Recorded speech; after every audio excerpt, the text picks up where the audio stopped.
This is Joanita, a Ugandan socialite, host of the wildly popular Kinganda podcast and entrepreneur. Today, we're touring an Airbnb property she owns here in Kampala. How she got started on Airbnb, how anyone can start an Airbnb even on a small budget, and the real earning potential of this business model. Well, how much did this Airbnb make you last month?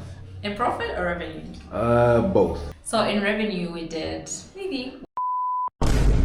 Shalom, it's No Limit Eddie. I'm a 25-year-old American who has been traveling the world full-time for the last 4 years straight. And I'm documenting every moment of my journey here on this YouTube channel. If that's not interesting to you, drop a like on today's video because it's time to meet Joanita. Welcome! Come on in. So this right here is the entryway. It's very spacious. We have a mirror in case you want to look at yourself before you head out. And then this other glass on my right hand lets in all this natural light that lets you just feel alive. And then to the left, we have the living room. So because this is an Airbnb, I wanted to put a couch that was quite comfortable and big enough to accommodate 4 to 8 people. I mean, you can test it out, can't you?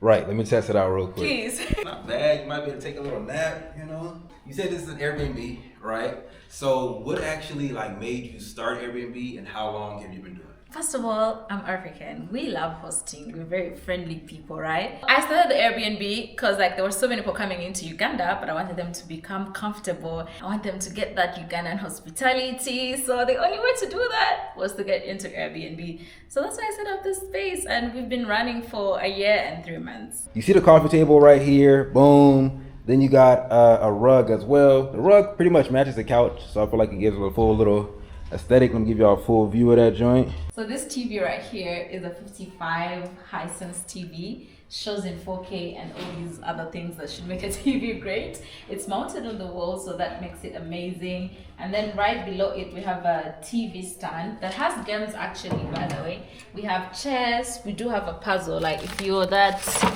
detailed person, you can be able to play some games. We also have some cards. Basically, you won't be bored. So here is a reading table. I know that some people move. They want to visit some countries, but they also want to work.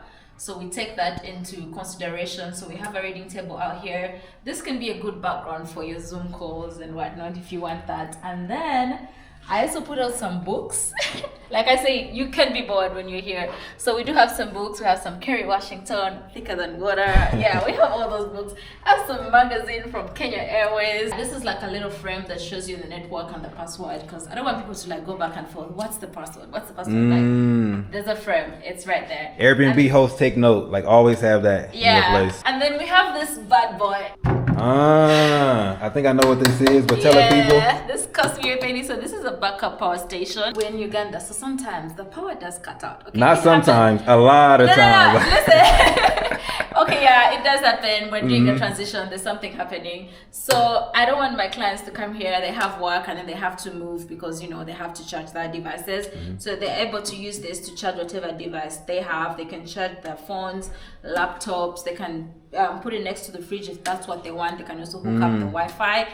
Basically, you're able to stay indoors if that's your goal. So I'm thinking about you. That's quality to have, guys. Yeah. I need one of these now at this point. Best decision I ever made. My apartment here in Uganda, guys, is basically unfurnished because I don't want to spend the money to furnish it and then leave in a few months later and have wasted it all. So I'm pretty sure you guys are curious though, how much it does cost to furnish a place in Uganda. For the living room, first of all, do not trust your fundi guys. Fundi guys are like carpenters. Warning to you, the carpenters will screw you up. You have to get the right carpenter. That's why the guy that I have now, I totally trust him. But let's say for the furniture in the house, the bedding, whatnot, cost me close to 8 to 10 million. Then you have this huge mirror right here. Let me give y'all a fit check since we're here. So I got this little shirt on. I think I got it from De Facto. Then we got jeans, boom, and technically some random sandals. It's a nice mirror. But when I think about mirrors, guys, I think about things breaking. Okay, so you said that the trick is having the right fundi. Because what I did in the beginning is that I did go through some losses. We did make some beds. They were made of bad wood.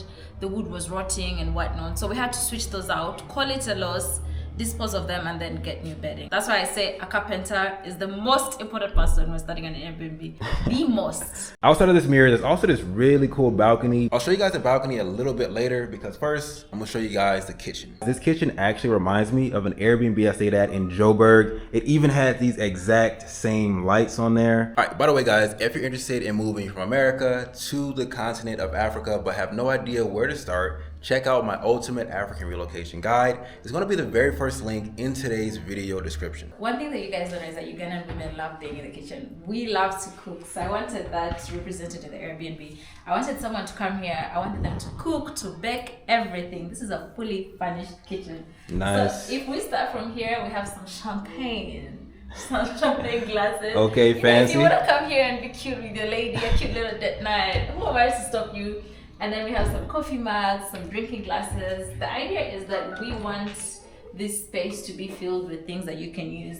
I also leave out some things so they can help you out in making breakfast, cooking, you know, an egg or two, whatever it is that you want to do if you're in a rush. Nice. And then here we have the plates. Okay, this is heavy. Okay, we have some blocks, just some plain plates. I mean, they're amazing. Some bowls, you know, they're microwave friendly. They can do everything. And then right at the top we have the blender, because I understand some people are healthy. You're juicing. Why not come here and juice everything? Utensils, knives, serving spoons, cutlery, more cutlery in here. Like, you can do so much with here. A grater. Yeah, this is like fully loaded, guys. Yeah. Like, you can come here, you can bake, you can cake now. what? That's the idea, is that when you come here, you can find everything. Yeah. Appliances are here for you. Yeah, now that's cool. How it's like built into the wall. Yeah, like, so yeah, it's an inbuilt microwave plus an inbuilt oven. I know, like the hotel industry, they'll like change the prices based on like if there's an event coming. Yeah. Do you also change the daily pricing? It's not daily. It's based on season, like you said. Yeah, Gotcha. definitely based on season. So we have to target, like, if it's summer, summer is a high season for us. So like summer, we change the season, but then there's some months which are low season, like the tourists are not coming in, people are not booking the spaces. So we will lower the price a bit, and then, you know, when it's peak season, then you increase the price. The idea is to play around with the price, because you just never know, you know. And when is summer in Uganda for my Americans? There's no summer in Uganda, Okay. so we're using the summer for the Americans. Oh, okay. 'Cause So the idea June, is the July, tourists. August. Yeah. Ah, June, July, okay. August. That's peak season for us. So Got now you. we go with the summer for the Americans. But we have this Hisense fridge with a water dispenser in case you want some cold water, you know. Nice. And you don't want to use the other bottle that's there. Because we also provide drinking water in that 20 liter. And we also have a washing machine. This is an 8 kg top loader, a Pixel washing machine. We have a double sink, little drying area for the utensils, cute little soap dispenser. It's just the little details for me. And also an inbuilt cooker. The idea is that you come in the kitchen and you will cook. All right, now let me ask you a question. Yeah. Because you're an African technically, right? I am an African. I mean, Yes, get it. Yeah. you're African. Yeah. Now, people keep telling me that these are so dangerous. Like, this is like a nuclear bomb inside your house. Yeah. So, are these things dangerous? Have you ever heard of somebody being injured, hurt, or anything from these type of gas containers? I've not had anyone getting injured, but it's an African thing for us to be like so skeptical. Like, we, like, oh no, it's dangerous. Because the idea of gas just No, being it's there- not African. It's Americans that are telling me like you're gonna die. Like, Oh, it's Americans. Yes, I thought it was the yes, Africans. no. Because I have my friends telling, oh, you can't leave the gas cylinder, or whenever you're done using it, you must, you know, clip it down or something like that. Really? I guess it's like a general thing. People are just Okay. afraid of the gas. Did you notice that the kettle matches the cabinets? All those things are in African houses, guys. They call them a percolator or water kettle. Yeah. You can't go to a house and not see one of those. So, like, how many hours do you spend a week kind of like managing this business? I like to check on my businesses every morning. The moment that I wake up and do my devotionals and whatnot, I like to check on the business. So I would say 1 hour a day just to Okay. see if there are any messages pending, if there's any issue. And then during the day, I will, like my lunch break or whatnot, I will just also like check on it to see. Once again, your response rate on Airbnb is so important. So you need to be on the lookout for that. So I just have to keep checking to make sure like everything is running smoothly. You know, also like check out other hosts, you know, what are they posting on there? Are they changing how they're describing their competition? But yes, you have to check on your competition. Okay. What are they doing? What are they offering? What can you do? What can you change? Because at the end of the day, you want more people to book. So personally, I would say if it's a total, I would say 2 hours in a day. But then when you're like going back and forth with the client, that you can't estimate that because you don't know how. It can be just a few minutes. It can also be an hour, depending on that response rate. So it's neither here nor there. Is it just you? Do you have a team? Like, how does the like operation look? Just me and my cleaner, by the way. Okay. So my cleaner, shout out to her. Her name is Grace. She makes sure this place is spotless. She comes in once a week. That's something we also offer, by the way. When you book the space, you will have a cleaner and retainer who comes in once a week to make sure the space is spotless and whatnot. So for now, it's just me and the cleaner. I'd love to expand. And outside of all the stuff that Joanita just showed you, there's also this other island here too, which is cool. I feel like there's a lot of space, guys, to like do prep work. You know, you got here, you got little bananas and everything. You can probably store things along here, and then you also have even more cabinet space. So yeah, definitely a fully furnished kitchen. So if someone wanted to book this place for, let's say, a night, what is like the going rate, you would say? Yeah, so the going rate right now is 200K UGX. Please help me convert that. But you may see a change in the price, but like I've mentioned, it's either low season or peak season, so the price varies. I'm pretty sure people are scratching their heads wondering, okay, so how much can an Airbnb actually make? So give them some numbers, you know. Oh my God, the pocket watching. You know, Africa, I don't like to talk about numbers. I know. But we make 1,200 on an average month. 1,200.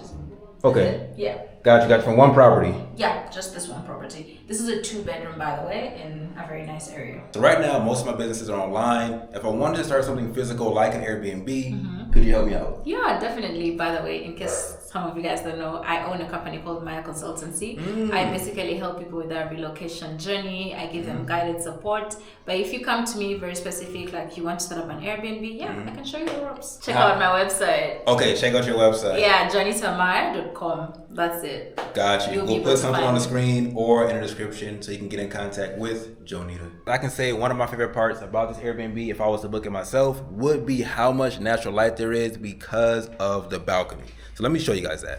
This balcony is honestly huge. Like, it goes basically the full length of the entire apartment. Like, we're actually gonna have Joanita run just to show you guys how freaking big the balcony is. Should I count you down?